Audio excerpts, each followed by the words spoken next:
Els que han estat a Taradell aquest cap de setmana han pogut veure com els gossos que segueixen el rastre d'un porc senglar i han pogut seguir també un concurs de bellesa canina, tot plegat dins la Fira del Caçador, que se celebra cada any en aquesta població de l'Osona, una fira que és la més important de caça a Catalunya.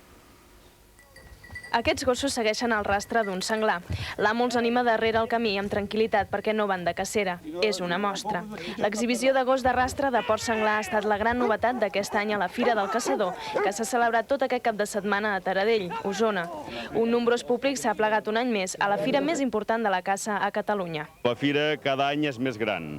I aquest any més que mai perquè cada vegada la gent que venen segueixen venint un any darrere any i a més sempre porten algun amic o algun que coneixen a fi que també pugui conèixer aquesta gran fira.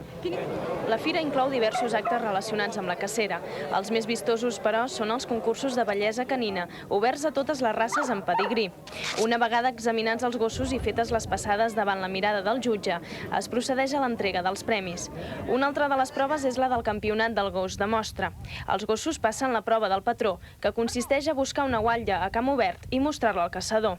Es tracta d'engegar un gos al camp, buscar la peça, fer-ho correctament, que respecti el vol i disfrutar de la caça. A més de les diverses demostracions de cacera, a la Fira de Taradell també s'hi poden comprar gossos caçadors de diverses procedències i races. Si l'amo ja té el gos, necessitarà una bona indumentària per endinsar-se al bosc. Tot es pot comprar a la fira, des de l'escopeta reglamentària fins al barret o al bastó. Per donar més ambient de caça, aquest any s'ha celebrat per primera vegada una exposició de pintures de l'artista Paco Ballesteros, que mostra obres relacionades amb la caça.